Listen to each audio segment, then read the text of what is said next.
got a minute? And then a random question pops up like, what do you think of Gary V's NFTs? To did you buy one? I'm sitting here with my buddy Glenn Boothe. We're going to talk about that today. So let's go. What do you think, amigo? It was a big week in NFT land. It was big, and I think the cool thing for me is I think that NFTs are on a lot more radar screens than they were before. So I know it's not new, but it's definitely new to many more people this week. All right, so I typically create these videos for my LinkedIn community. Some of them have read my blog about NFTs, some haven't. Give us like the dumbed down, simple version of what is an NFT. So NFT stands for non-fungible token, which I think leads to some of the confusion here because that sounds big and scary. Really, it is non-fungible means can't be changed later. So it can prove ownership of a digital asset to one particular person. It does not mean that there's not copies of it out in the world, which is one of the big confusions that people have. It is about owning the original. Do you own the Mona Lisa, or do you have a print or a poster of the Mona Lisa on your wall at your house? So non-fungible token just means that you can prove ownership and provenance over a particular digital asset. And as we're starting to see, that extends beyond the digital. And that is what's so exciting about Gary's launch is we're starting to explore some of those ideas. All right, so then that was a good description. Also help the listeners understand who is Gary V and why are you and I fanboys of him? Are there people out there that don't know Gary V now? 100%. All right. This crowd probably does, so we don't need to go crazy in depth. Gary is a old school hustler from New Jersey who grew up hawking baseball cards and collectibles and ended up working at his father's liquor store, embraced social media early, did Wine Library TV on YouTube, changed the store's name to Wine Library, and grew that business from, I think, 3 million to 60 million in a short amount of time for his dad. In that YouTube world, he got known in the technology world, in the VC world, so he was able to be an early investor in Facebook and Twitter and Tumblr and some other ones that I can't think of. So he is a hustler, liquor store guy turned technology person isn't right, but he's in the technology world. He is one of the best known marketers, and he gets human behavior and how humans think about things, which I think is his number one strength. So he started an agency, and he kind of describes himself as modern day Mad Men, which is really embracing the new ways of marketing in this generation. And it has a lot to do with using social media and then figuring out how to hack consumer behavior. So one of the latest hacks that he's been all about is NFTs and really embracing the thought of NFTs. So a lot of people have heard of NFT because of Beeple, which is an artist that created a piece that sold at Christie's recently for how many? $69 million. $69 million. And that then gets people to ask the question, like, why is a JPEG worth $69 million? And Gary from day one has said, you need to think of these things more than just the art that the NFT represents. It's really about a smart contract. And he came out with his own NFT. It's his first launch. I think he went a little above and beyond trying to prove that it isn't about the art. So tell the audience a little bit about VeeFriends and what he did there. So kind of the interesting thing on the lead up to this that I think really started to get me thinking, like, what does he have going on here? Because he didn't, until the day of the supposed launch, the missed launch, he didn't tell anyone what was going on. He just teased a bunch of different ideas. So how do we bring this digital ownership into real world, in real life, and specifically around events, right? He's a marketer. He's at events. He's speaking at events all the time. And so there were a lot of guesses around Gary's going to throw an event and this is going to be a thing. But total guess. What's he going to do for people? You might get access to him. I think that even was a further stretch. But it turned out that all of these things were part of his master plan of, yes, you get a piece of art. It is one of some amount of things. So there is some built-in rarity and there's different rarity levels. But you also, for that investment, get to go to a conference that's worth at least as much as you invested. So I think it was smart for him because it's like a safety net for people. How am I going to invest $2,000 in a picture? Like that doesn't seem Doesn't make reasonable sense. for anyone. Yep. But if you can go to this conference that would cost you $2,500 to go in per year, and you get to go for that for 3 years, all of a sudden it becomes, I'm prepaying for a conference that I probably wanted to go to anyway. And if these NFT things are as big as some people think they are, I've got this cool digital collectible that might grow in value over time. Yeah, so a couple of weeks ago, I wrote a blog post about what if I was the CMO of IndyCar and how I would use NFTs to build the community of IndyCar as well as build some value for the NFT holders. And I talked a lot about this merge of the digital asset plus a real world asset. So it was about if you collected a certain amount of NFTs, you got to partake in VIP experiences at races and ride in pace cars and get VIP access and things of that nature. And I think really that's what we're going to see as an event pro, as a lover of all events. I think we're going to see people using NFTs in the future in order to create some unique accesses to events. And I think that he's done a terrific job of building a community that ultimately believes in that. One of the things that I found hard around VeeFriends is you really didn't know what you were buying. So still don't in some ways. Still don't. So let's talk a little bit about his launch. So you hinted at it a little bit ago. The original launch was a bit of a shit show. I was really disappointed in him and what they were doing because I felt like it was rushed and they didn't do a proper job of preparing for the potential demand that they were going to have. Now, you and I have both been in those seats before where a deadline is looming, we're burning the midnight oil, trying to make sure that we're ready. And, you know, sometimes you win, sometimes you lose, but he had a pretty big flop.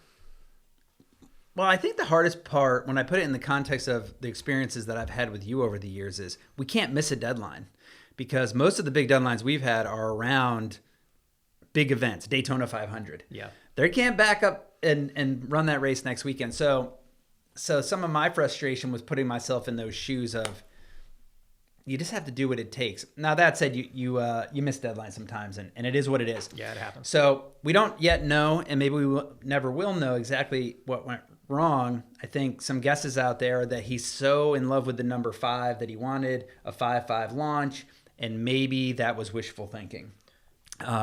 So the big issue, I think, was that he had scheduled all this press.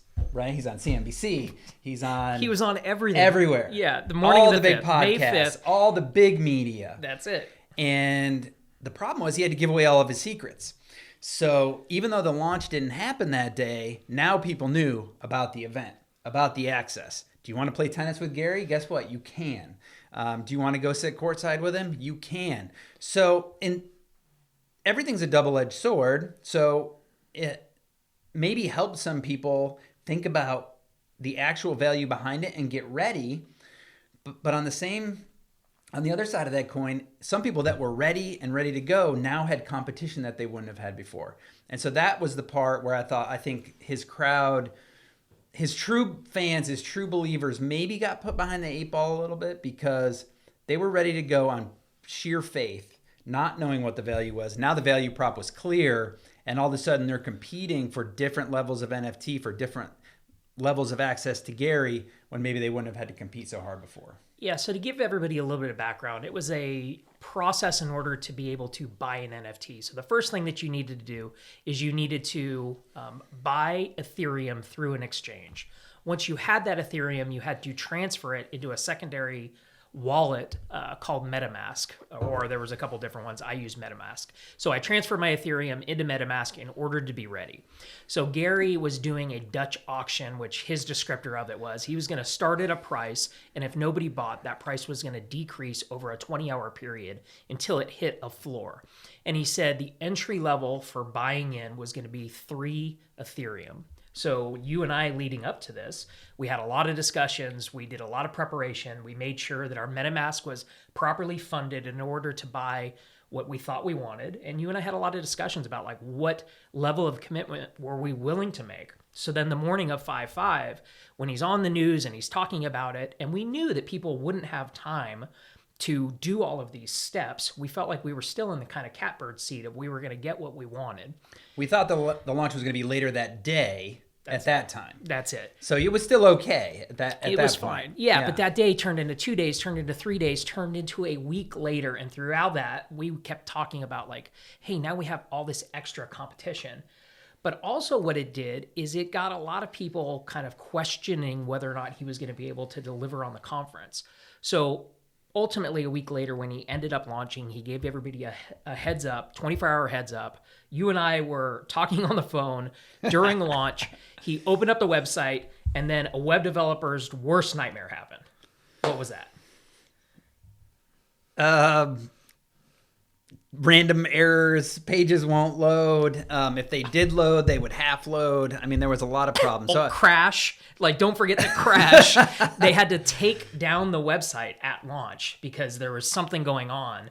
And I mean, once again, I get back to, as an event producer, these things happen. And I think that really probably opened up his eyes to falling in love with a date or not. You need to make sure that you're properly prepared, that you have all the time to make sure that everything is dialed in.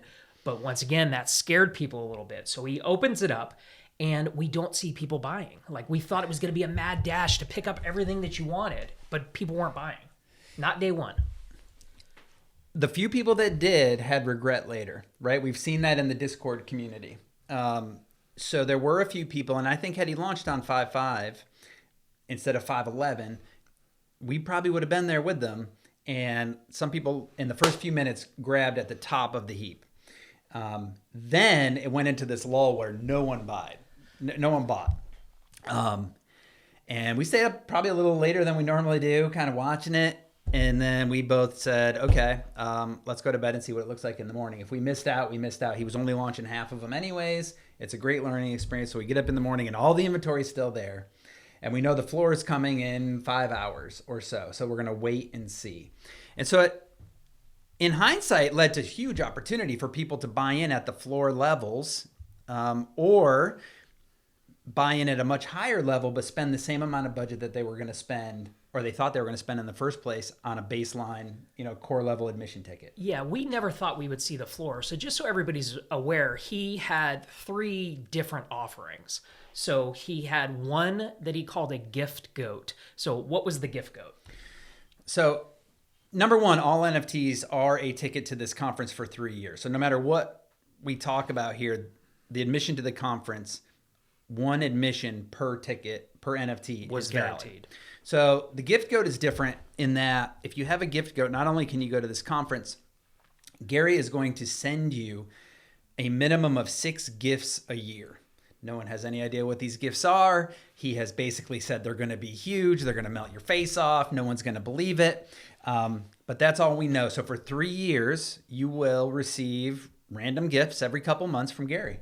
And I think the price of the gift goat originally was starting at 15 Ethereum, working its way to a floor of 5 Ethereum. And we never thought we would see the floor. We felt like those were going to get bought up. No, there was a lot of them. I think he released 555 gift goats. Everywhere. Yeah, he loves the 5s. And we never thought that they would see the floor. So the gift goat was one.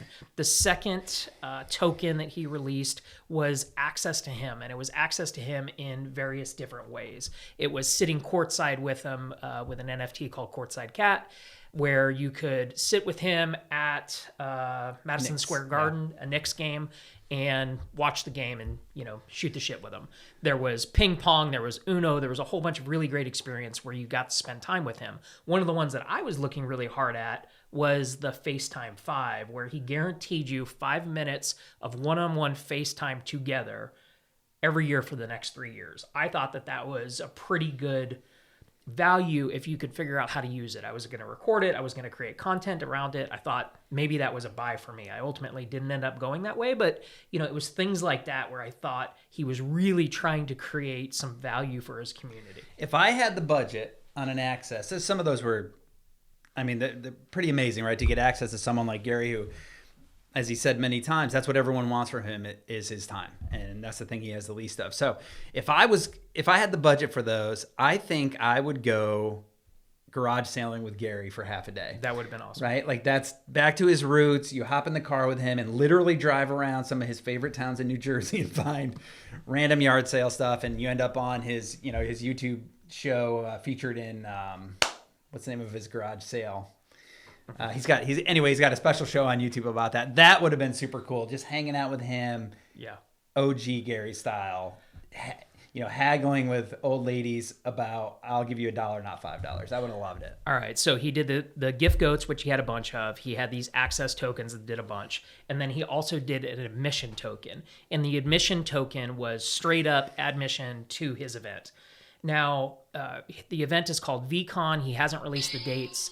He has said it's going to be sometime next year. He doesn't know where they're at. It looks like they have a lot of homework to do yet for VeeCon, but pretty cool. Now, with the entry tokens, there was a couple different levels. So there was a straight up core token, as well as rare, very rare, epic, as well as a couple of one of ones. So like, what's the thought process behind creating all those and creating those at those different levels? So I think since Gary's got such a background in baseball cards and basketball cards, the different rarity levels of the different cards and the differences between characters are important to him. So there's 268 characters, I believe, and some of them are more rare than others as far as like a category. There's less humans than there are mammals, for instance, things like that. So I think as a collector, which I'm not, so I'm learning by kind of participating in this. I think that it's important for him to bring this truly collectible thing. So let's think 5 years down the road, 10 years down the road, the event's long gone. How do these start to trade on their own value as a collectible?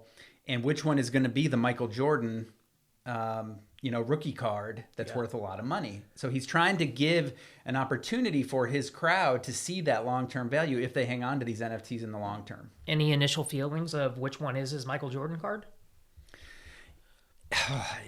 No. I have some favorites of my own, but I think the huge unknown here is that Gary is trying to build IP similar to he's saying these giant names like Disney. Like, which character is going to be Mickey Mouse? Like, what really rudimentary sketch is going to become this amazing character that does things with big brands that are clients at Vayner or have their own show on Saturday morning?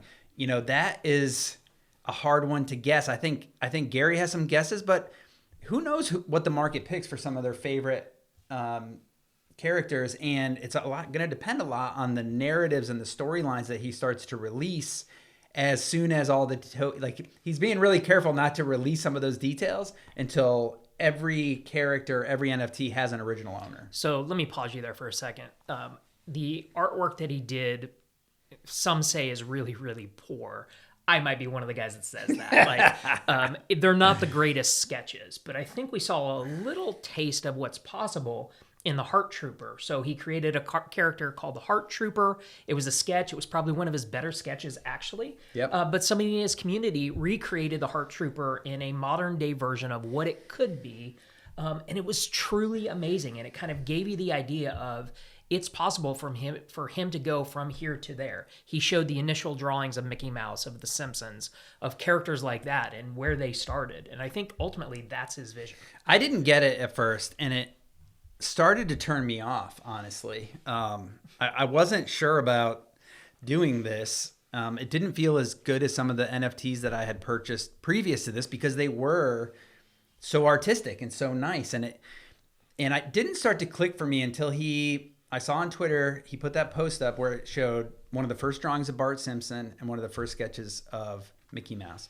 Now, I'm not delusional here. I don't think that he's going to necessarily achieve that level, but I get the vision. These are just the initial ideas, the rough sketches. Let's get it down. And for him, I think it's more about these things that are important to him in the world, about being patient, being thoughtful, being a good person.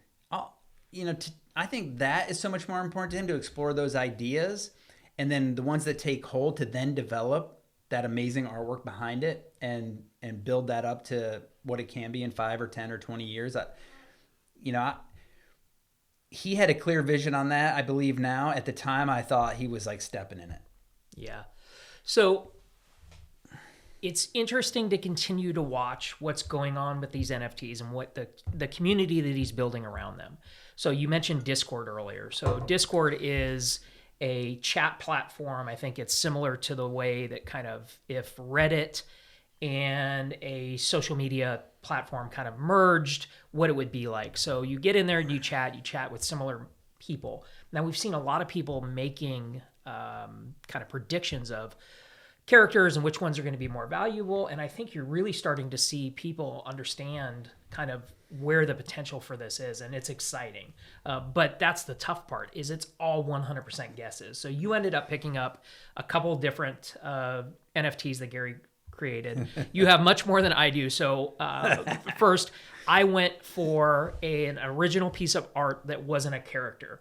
I called you. We talked a lot about it. I actually put it on your shoulders that you needed to make the decision for me because I didn't know. So I was originally in love with the character called the Badass Bulldog for obvious reasons. But the more that I looked at it, I didn't feel like the Badass Bulldog had enough of the kind of rare characteristics. So he hid his signature in a couple of the characters. He put 5s in a couple of the characters. The Badass Bulldog didn't have any of those. And the more that I thought about it, he also did some of these pieces called Just Art. And I kind of dug the idea of what Just Art was. So I focused in on one that was all about listening to love. And I ended up purchasing that. I originally went in thinking that we would have to spend 3 Ethereum to get in. Therefore, I budgeted 3 Ethereum in my head. There was a 1-of-1 diamond Listen to Love. And that's what I ultimately ended up purchasing. I did it for a couple different reasons. Number one, if this becomes something in the future, I think the 1-of-1s will be valuable. As an event producer, I find it hard to believe that there will not be something like VIP access, backstage tours, things of that nature. And if I was going to grant anybody VIP access, I would grant it to the people that have the most rare NFT collectible, which would be the diamond. It's the 1-of-1s. It just makes sense. So that's why I focused in on that. I said, okay, if I'm already going, I don't want to be in the crowd with the plebes. I want to have VIP access. I want to have the badge. I want to go. One of my favorite words. That's it. I want to go big. So that's what I ended up doing. I called you, told you what I did, and guilted you into doing something similar, correct? Yeah, so I did not expect to get a spectacular. I was toying around with the idea of getting something that was premium, getting a few cores. Am I going to try to play the resale market? You know, Gary's thing with garage selling and everything else in life is about flip life a lot. You know, he puts out a rare sneaker and he expects his crowd to buy one or two and go sell one. Got him on the wall. Right? So boom. So I was like, maybe I'll play that flip life a little bit. I had been paying attention to NFT world for a couple months before this, and I could see people minting an NFT for 1 Ethereum and selling it for 3 or 4 later. And I'm thinking, okay, there's real opportunity here. And the only way to learn this world is to participate. Well, you started by saying, I love my Ethereum. I'm not buying anything. I'm never getting rid. Next thing I know, you're like going crazy buying a whole bunch of stuff. So yeah, that is true. So I am emotionally attached to the crypto world. I've been here for a while. I don't even know how, 5 or 6 years, right? And so I went through the dark times when everything bottomed out and kind of hung on, and then things were coming back and it was great. And I don't have tons of it, but the stuff that I had was appreciating in value a bunch. So I was emotionally attached to those. And I told you there is no way that I'm going to do this. So long story short, I am an altcoin guy, right? So I spread things around. I'm not all Ethereum or all Bitcoin or all anything. I consolidated a bunch of my different holdings into Ethereum so I could be ready. Yeah. Because I didn't know what was going to happen. And I'm glad I did. It might be sad that I did. I don't know. So I went a little bit deep. I have multiple pieces. I'm excited to see how these storylines develop. Am I going to be able to flip them? Do I want to flip them? Do I want to take clients? So the only way to get, one thing we haven't mentioned, the only way to get into VeeCon is with an NFT. You cannot buy a ticket later. So if you decide next spring that you love the speaker list, you love the topics, you love anything about the event, unless you hold one of these NFTs, you can't get in the door. So it's going to be really interesting to see, since everyone's going on blind faith right now, how much demand is there going to be, and how does that measure against the value of Ethereum? Ethereum has doubled in the last year. If it doubles again, you might make back your money in fiat, but you may not, if you want to flip it, get the same amount of Ethereum that you paid for it. So there's multiple variables in this equation to think about. Well, I think both of us set out a budget in our heads, what we were willing to spend in Ethereum. And we both thought that things were going to sell at the top. So when everything went to the bottom, day one, there was a lot more opportunity. There was a lot more opportunity. And I think you picked up some smart buys. And I don't know if these things are going to appreciate in value like we think they are. But as soon as you kind of shared with me the idea that you might flip some, you might bring some customers to the event as a thank you gift to them. I mean, it makes total sense for your business. And I think it makes total sense for you. And it's a great learning lesson that you're able to kind of go through as part of this kind of NFT evolution. I believe that we are at the early days of NFTs. That blog I wrote basically said that Kelly said that they were stupid. A lot of people say that they're stupid. Yeah. I don't disagree with some of their arguments, but the only way to understand and to be really kind of best educated in this space is to do what we're doing. So you ended up picking up a bunch. I think that they are going to do well for you. I think we've already seen on the secondary market, which currently there's a couple different websites. One is called OpenSea, that there are some people already flipping their NFTs, and there's a couple that have lost, a couple that did not go in properly educated on how to operate it, and they took a bath, and there's been a couple that have won, and seeing those early wins gives me hope. The other thing that we saw is people that bought day one have been rewarded because day two things sold a little faster at a higher rate, day three, day four, day five, and now I think that we're at the point where if you want a certain character, you have to potentially pay a premium. It's not the height that Gary originally thought it would be, but it's no longer the bottom. And over time, this is going to create value. Yeah, absolutely. So after day one, talked to a couple friends, obviously told them, hey, I'm in, I'm going to VeeCon. Are you going? And yeah, I would love to go. What do I need to do? Okay. Now these are people I already know have a little bit of crypto in Coinbase or something. You're going to have to move your stuff from Coinbase over to MetaMask. From MetaMask, you're going to have to connect, and all of a sudden, it's like... Yeah, their eyes glaze over, and they couldn't figure it out. So a buddy of mine said, could you get me one, at the floor price? Get me whatever you want, whatever you like. It became really obvious that the best characters were not going to make it to the floor. So I ended up getting him a character for a fraction over floor. It was close to floor, but you could really see that, people were starting to catch on to this thing. Mm-hmm. There's more scarcity every single day. And then the next day you get even more of that. And then it's interesting when you go look at the sold price and you see the full spectrum of some people literally paid 3, some people paid a half. And it was because as time went on, they really wanted that panda or that empathetic elephant, and they thought that was the key character, and they had no choice but to buy it before someone else swooped in and got it. So that kind of free market dynamic thing and people's mindset and how the kind of botched launch did all this, but then as people's confidence built throughout the process, how it went down, to me was like a fascinating experiment in human psychology.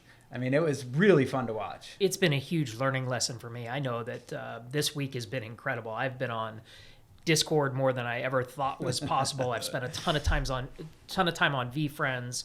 I am writing a scholarship entry because he's going to gift 5 scholarships, Sorcerer Scholarships, I believe he calls it, to community members that want some time with him in order to kind of help them through this process. I think that NFTs are going to be a big part of really all of our lives, but specifically in sports and around NASCAR being close to my heart. I think that there's some opportunities there.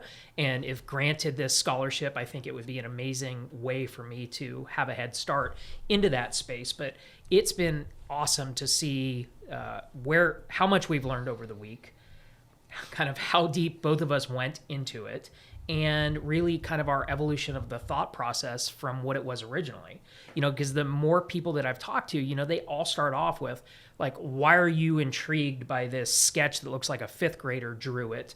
And why would you spend money on that? And the more that I talk about it, they're all starting to get it now. And it really has helped educating us on what is the potential for NFTs in the future? And I know you have some thoughts around that, about the ledger and it being part of our lives from here towards the end of time. So where do you think it's going? So my favorite thing about NFTs at the current time, so I want to start by saying digital art is worth something and it's worth collecting. And it has been for a long time. Just for the average person, even us just not long ago, it didn't make any sense. But when you get into this world, you start to see. So there is inherent collectability and value of these things. And there's a proven value, like, so Gage, your son, might have been on Farmville. He might have been on some of the other games. He's wanted to buy skins in the past. Like, there has been a market for digital assets. Absolutely. And it's hard, I think, it's someone at our age, or I mean, age doesn't matter, but you get my point. For a lot of people, it's really hard to like wrap your head around that. But as NFTs kind of go crazy with Top Shots, and like every NBA fan now knows about NFTs. Mm-hmm. And I saw the Hornets just released, I think yesterday, that they're doing an NFT project. So there's like this really cool momentum growing in NFTs that is going to lead to greater blockchain knowledge and adoption and learning. So as a software guy, because as we've talked about many times on your podcast before, I kind of live at this intersection of marketer and software person. The blockchain technology has me revved up on the technology side of it, the software, the application. So this is a foot in the door. This is like, I mean, this is just an entry point to a much bigger world that has me super excited. So do you want to go down the rabbit hole of blockchain a little bit? Or yeah, I think blockchain's another one that as soon as people hear that word, they go, is that Bitcoin? What does blockchain mean? And I think that that's part of the education that's going to need to happen with society in order for them to understand why it has value. Yeah, so blockchain is a database. I mean, you could really think of it that way. There's a way to write information to a database. So the first question is, well, why is that better than any other database that exists in the world today? The difference is it can never be changed. And the more entries that get written in the database, the more secure the past entries are. So there is no, I'll just go back in and edit the entry in the database and change your bank balance. That doesn't happen. It also leads to a little bit of potential for disaster if you're not careful. So you kind of hinted at this before. So someone bought an NFT in Gary's collection. They probably paid around 3 Ethereum for it. They put it on OpenSea for 25 Ethereum. That's a lot of money. That's like $100,000. Yeah. Someone offered them 24.92 US dollar coins. And that person in their excitement hit accept, not realizing that that was $25, not $100,000. So they were out $10, $12, $15,000 just like that. So all the responsibility is on you. You have to be careful. You have to know what you're doing. But the other side of it is you know the rules going in. And if you're careful, you can never be manipulated. The people who own the bank can never change the rules on you because it's no longer good for their friends. And that is going to empower the every man and every woman into the future. And that's why I'm excited. Yeah, so just as a thought experiment, something that we talked about earlier and we've heard through a couple different podcasts is, what if politicians made their promises on the blockchain?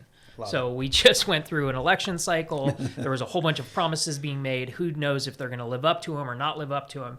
If they were to make these promises on the blockchain and those promises have a contract associated with them, if this, then that, they're elected, everything happens automatically and they can't go back and change things because, you can't rewrite over the top of that contract. And if a politician is not willing to make those promises in writing on the blockchain, why are they making those promises in the first place? I think that's a great thought experiment for people of why this is valuable. The blockchain and the ability for it to be totally decentralized is the huge value and could be the game changer in our lifetime. All right, so now that people kind of understand why we believe in NFTs, and hopefully they now think that they're not as stupid as they once did, what NFT projects moving forward are you excited about?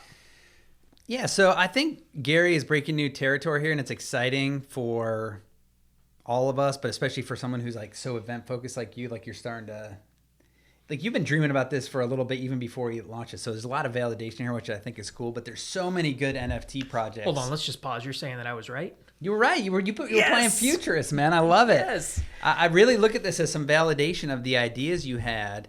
I mean, you would call me and you would say, this can't be about this art. Some of this art is terrible. What is, like, where are we going with this? And you started to brainstorm these ideas, like that blog post you mentioned about IndyCar. And to see this start to come to life is super exciting. But just the art portion is really exciting too in a lot of ways. So there's a site called Artblocks, artblocks.io, and it's all about, it's called generative art. So people write algorithms that create a special, unique piece of art just for you if you mint one. So I did one recently. And an artist who's done a production there before said, I'm going to put out 64 pieces. And it's going to open up on this day. And if you want one, you go in and you mint one. So you know the price ahead of time, but you do not know what you're going to get, right? So in real time, it takes all these different variables and it spits out a unique thing just for you. So I have a 1 of 64, but in a way I have a 1 of 1. And every piece at Artblocks is like that. And generative art is not something new. You know, computer-based artists have been around for decades. But this is starting to be a new playground for them to actually make a living. And so Artblocks in general is a place that I would recommend people check out and look into because it's super cool. Yeah, when you were telling me about Artblocks in this particular project, my head went to the sports world and it went to motorsports in general. So I started thinking about, you know, what if decisions were made upon the blockchain and the minting of NFTs? So what if the paint scheme was something that was generated based off of an algorithm that people got to mint in real time? And if you were the one that was the holder of the paint scheme that they ended up running at the Daytona 500, for example, that NFT would increase in value and you would be able to share in that reward as the NFT grew in value. I think that there's a lot of things like that people necessarily aren't wrapping their heads around now, but are really possible in the future. And I think kind of the beauty of it is it's, once again, all written on the blockchain. It's all in contract form. You could have always run a sweepstakes where people choose the paint schemes and put it all in an Excel sheet and say, okay, this many people like the color yellow, this many people like this design, and here's how it's going to work. But the beauty of this is it's all being done now in these algorithms, and it's super, super, super cool. How many times have you entered a sweepstakes and you're like, I'll never win. They just pick their friends. Yeah. I don't think that happens for the record, but you always have that thought. It doesn't happen in this world. Yeah. You agree to the rules ahead of time and the contract runs and that's it. I love it. Yeah, that's the beauty of it. So some other, obviously CryptoPunks is like the OG, like the first project that ever happened. Those things are insanely valuable now. If you've never heard of CryptoPunks, you should check them out. So that's a great place to kind of invest a little time to learn about what happened. Little 24 by 24, 8-bit, terrible art characters that are now worth millions of dollars. And the company who did those is Larva Labs, just a couple guys who've been, working together for 20 years. And they did this thing kind of on a whim. And they just released a project called MeBits. So it's a 3D character, again, algorithmically generated. So when you hit the button, you don't know if you're going to get a normal human or if you might get a super rare alien and become a millionaire overnight. And so some of these projects have this raffle kind of feel to them. So you're going to at least get, the baseline MeBit, and if you're good with that, good, but you might get an alien or a skeleton or an elephant face or, who knows. And these things become super valuable. I mean, so that's another one. Well, they're only valuable if somebody thinks they're valuable and is willing to pay for them. But Right. What we've seen is there is a community of people that are enjoying them and are willing to pay a premium for the characters that have more rare attributes, like the alien face, the elephant face, things of that nature. And that's what the math side of these algorithms are helping provide, is the rarity. 100%. And so now there's a lot of speculation around what are the Larva Labs guys going to do. So they raised, 70 or $80 million, minting 20,000 MeBits. 10,000 were for original CryptoPunks holders, so they only sold half of them. And just so people understand, when they first did CryptoPunks, they were giving them away. So it would cost you $10 of Ethereum gas for the transaction, but you would get as many as you wanted for free. Yeah, you were getting them for free. It basically cost you $10 to mint this thing. You put them in your account, and if you believed in it early enough, you might have 10, 20, 50 of these characters hanging out in your digital wallet. Fast forward a couple of years, the bottom character's worth $30,000. The top character's worth a couple $1,000,000. Today, the cheapest one is 70 or 80,000, which is the absolute floor right now is $70 or $80,000. So it's amazing to see the value that those have created, especially for the early believers. I think what was awesome about Larva Labs is they came out with their second product. They gifted that second thing, being the Meebit, to original CryptoPunks holders. And not original holders, current holders. Excuse me. Yeah. So I think that that's also the exciting part about thinking about these NFTs in the future. Like, you and I bought the one of ones because we had in our head, like, all right, Gary's going to reward people that bought in early, that were the day one buyers, and that have the more rare coins or tokens. Therefore, maybe when he comes out with another project or he does something else, he's going to gift something special to us. Right. And that's the awesome part about this kind of NFT community and culture. Yeah, 100%. And so let me get back to the speculation, because I think this will blow a few minds. So these guys now have 60, 70, $80 million. What are they going to do with it? Well, everyone is talking about the metaverse, this virtual world, this world that isn't this physical world you and I know about, but it's like this, we're in a video game world. And this is we're getting closer and closer to that being a real thing. And so everyone's wondering, is your Meebit going to be a ticket into the Larva Labs metaverse? Are you going to have to own a Meebit to get in? And then it starts to be this thing of like, you want rare attributes, but you might want your Meebit to look like you too. Or maybe you don't. Maybe you want to be a totally different gender or race, or like you want to be as far from yourself as possible. And it starts to be super interesting. And, you know, the Andreessen Horowitz guys just invested like $8 million in a company that only designs fashion for people in the metaverse. They make fake sneakers and t-shirts and sweatshirts, and they just invested $8 million in that company. So I know a lot of you listening are like, metaverse, whatever, I'm never going there. In 10 years, you might be surprised, and you might pay a premium for a certain brand of sneakers, metaverse sneakers, because you want to be cool. It's just the way it is. It's like hard to think about, but you have to be open-minded with these things. So we are so early scratching the surface here that it's going to be fun to watch. I think that people are struggling with the idea of metaverse, and they're not necessarily gamers. They're not in Farmville, things of that nature. Yeah. But what I do think that most people can wrap their heads around is there's a lot of people in the Facebook community. They're on it every day. I don't think that it's hard for them to imagine a Facebook gallery that has your kind of virtual house. And in your virtual house, you have virtual art. And that's a place that everybody goes, all your Facebook friends go. And while I'm on your Facebook page, I'm going to go look at that house. I'm going to look around and see what you have on the walls. And I don't think it's a stretch to think that you're going to want to have rare digital art pieces in that house as a flex. You want to show off your personality. And I think that that might be one of the first things that kind of gets people over this hump of the metaverse. I think it feels very futuristic, the Matrix, Ready Player One. There's a lot that aren't ready for that. But as soon as it kind of gets into their everyday life and, you know, it's on Facebook readily available to them, I think that it's going to be a simple first step.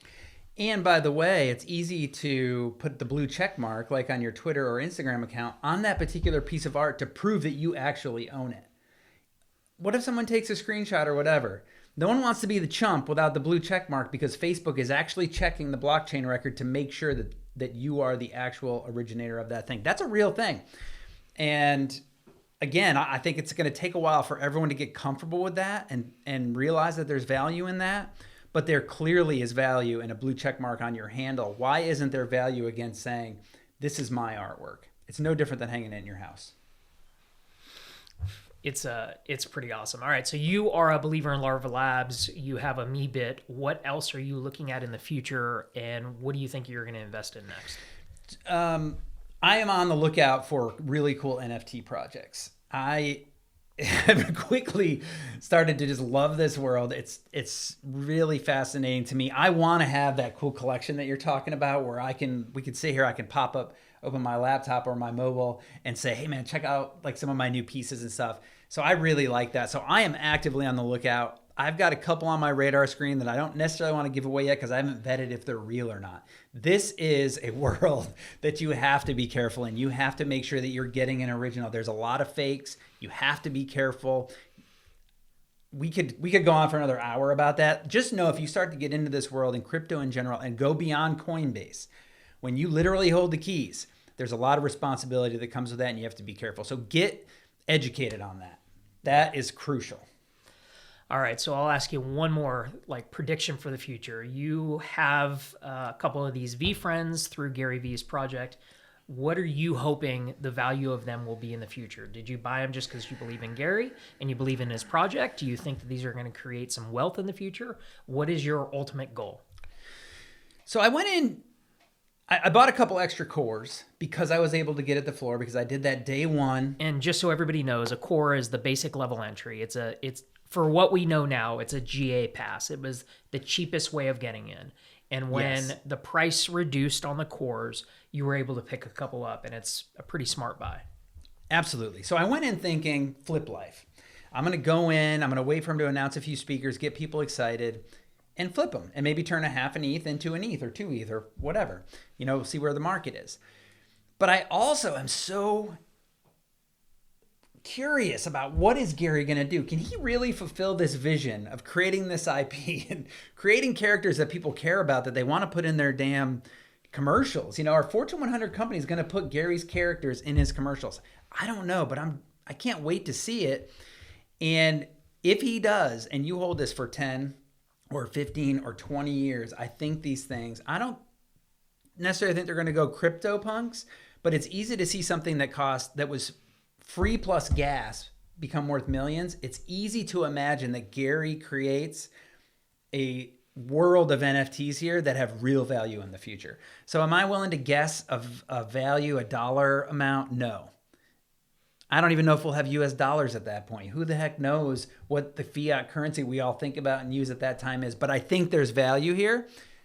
And I'm putting my money where my mouth is because I invested in it. So I'm not saying I'm not going to flip them. It's going to be really interesting to watch. But if I hold these things long term, I'm cool to go along for the ride. And I think that that's something important for listeners to wrap their heads around. This isn't something that you and I bought thinking there's an initial return on our investment. We're not going to get rid of these in 4 months and hopefully make a couple grand and walk away. Like, we are buying them believing that they're going to have long-term value, either in the attendance at the event that we're able to go to, whether it's the joy that owning them brings us, whether it's the street cred of being one of the OGs, or it's the actual flip value of them 20, 30, 40 years down the line. And I think as people are buying these NFTs, especially in the early days, they got to think that way. You're not going to be able to, it'll be tough for you to be able to buy in early, flip early, and have enough wins that ultimately you're making big money day after day after day. It's so volatile. You really need to have a long-term strategy. You need to believe in the creator. You need to believe in the artwork. And that's why we bought, and I think that's why ultimately we're going to win on this one. In my view, you should buy something that you just love and want to own. If you can flip it later, cool, but you have to be cool to hang on to it. So I rolled the dice on a MeBit because I knew, based on CryptoPunks, that if I got an alien or an elephant or a pig or whatever, that could be crazy and it would be fun to be part of that. But I knew at the end of the day, if I ended up with a human, with whatever attributes, I was cool with it. And that's what I got, and I'm totally happy with it, and I can hang on to it I can hold on to it long term, and I can be happy about that. If I had gone in with the idea that I was going to flip that thing for 50 ETH because I got an alien and just had total disappointment, and I can imagine how miserable that would be. You cannot go in hoping that you're going to spin the roulette wheel and get rich. I think you're going to massive disappointment in your future if you go that way. Go for the pieces that you love and you want to own. All right, so I think that's great advice. In closing, you and I are going to VeeCon 2022, which is Right. Gary's conference. You have a couple extra tokens that you might be willing to bring a friend one day. That's but right. let's talk a little bit about kind of what our hopes and desires for the conference are. Like, what are you excited about? What do you think is going to be possible, and what are we going to get out of going? Because we bought sight unseen. We don't know anything about it. Right. So let me say one thing before we get into the conference. This is probably going to release just after the sale ends. There may still be some things for purchase on VeeFriends, but don't think if you miss the sale that you can't go to VeeCon. Until he starts releasing ideas that we're about to brainstorm here, there is going to be opportunity to buy at just over the prices that people paid now on OpenSea and other aftermarket places. I think VeeFriends is actually going to be an aftermarket trading platform for these things later. So don't think you missed out. If you really think that this is something that you want to take a gamble on, you might pay a little bit of a premium, but you can probably get in. You can still get in. Yeah. So I think that's important. At least for the next couple months. I think that as we get closer to VeeCon, the value of them is going to go up, the price is going to go up, and that's ultimately where you were thinking originally, the Flip Life, that was the time to release. So I have faith in VaynerMedia and what Gary has created. He's got a speaker platform. He has got a whole bunch of people, polished speakers under management, and I think you're going to see him come to VeeCon year one with the heat. I really think he's going to bring kind of the best of best. He has to prove that the investment that his community made was a smart one. 100%. And I mean, he's going big, right? He's talking about this is South by Southwest meets Coachella meets Davos meets, like, this is the biggest, best conference that you've seen in 10 years or maybe ever. So he's talked this up big. Now, he talks a big game. Like, he's a great marketer, right? But to date, he's delivered on the things that he's promised. You know, And his brand is everything. Yep. Right? Like, he spent 20 years of giving away great content and knowledge and education to build a brand, and that is important to him. Mm-hmm. So my theory is that he is going to deliver what he promised, and actually, due to the kind of the botched launch and kind of some of the missteps in the beginning, that he is going to have pressure to over deliver even more. I think that this first year is going to be insane. So I am super excited. There's no way, no matter what the premium is that people are willing to do, I'm keeping at least one of my tokens so that I can go. That's for sure. Now, I did go spectacular, as you said before, because I didn't want my good buddy Michael Verlatti getting the VIP treatment, and I'm sitting in the cheap seats and the nosebleeds.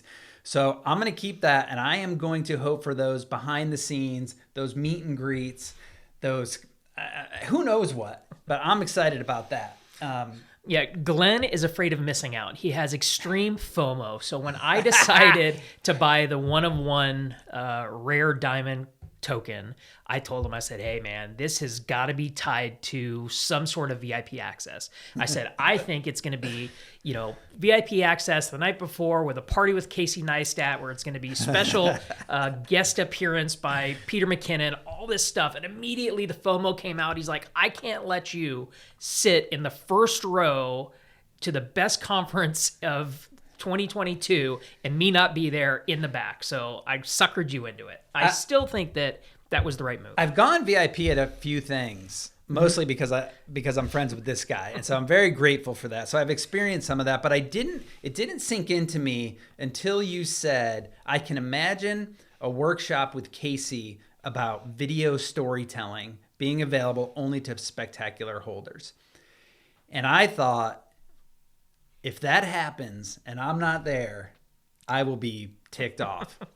And so again, the prices were sitting on the floor. For our original budget, we thought about getting a baseline. We were able to get these premiums. So that's why we did it.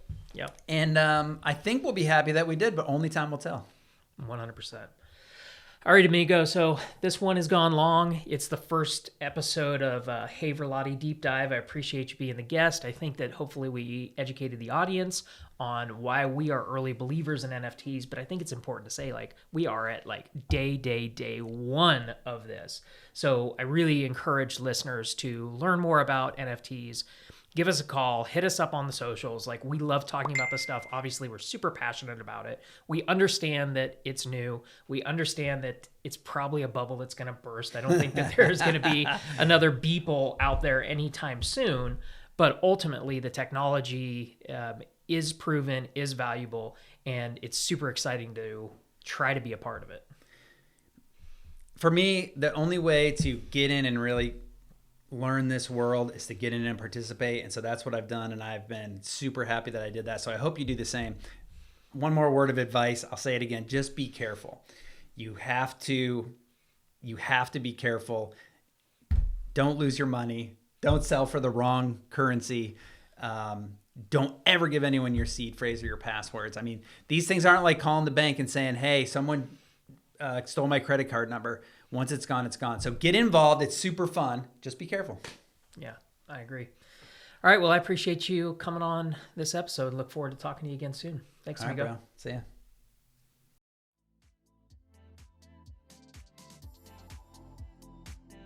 This has been a production of Traction Media Labs, where we celebrate the hustlers, the grinders, the go-getters, the men and women that make this country great.